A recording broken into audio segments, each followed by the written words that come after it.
யோ அங்க உட்காந்துருக்காரு பார், அவர் தான் இந்த எஸ்டேட்டோட முதலாளி. விடு விடு, ஒரே போட்ல தலையை தனியா எடுத்துட்டு ரத்தத்தை பாத்திரத்துல பிடிச்சிடுறேன். ரத்தத்தை பாத்திரத்துல பிடிக்கிறியா? என்னடா கறி கிடக்கிற மாதிரி பேசுற, நீ ப்ரொஃபஷனல் கில்லர். இந்த பாரு, உங்களை கூட்டிகிட்டு போய் அவர்கிட்ட எங்க சொந்தக்காரங்கன்னு சொல்லி உங்களை இங்கேயே தங்க வச்சு ஒரு வேலை வாங்கி கொடுத்து எங்க காரியத்தை முடிச்சுக்கணும் நாங்க பாக்குறோம். அதுக்குள்ள நீ தலையை தனியா எடுக்கிறேன்ற தருதல.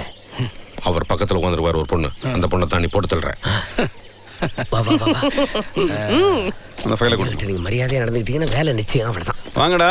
எங்க 2 நாள் ஆளே காணோம். உங்களை பார்க்காம நான் பார்க்காம ஐயா தவிச்சு போயிருப்பாரு சொல்லல உங்ககிட்ட. அதெல்லாம் ஒண்ணும் இல்ல.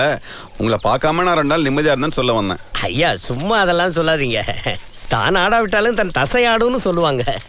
இவங்க யாரு? ஆட்டத்திறன மாதிரி முடிச்சுக்கிட்டு. ஐயா இவன் பாண்டி, அவன் முத்து.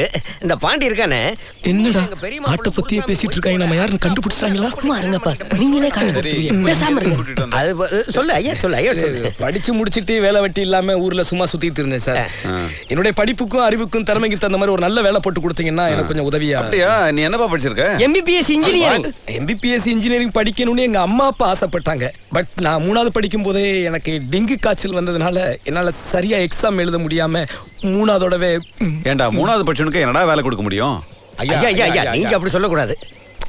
சரிம்மா, இவங்களெல்லாம் நாளைக்கு எஸ்டேட் கூட்டிட்டு போயிட்டு அவனுக்கு ஏத்த வேலை போட்டு கொடு. மத்தத நான் அப்புறமா பாக்குறேன். ரொம்ப நன்றி ஐயா.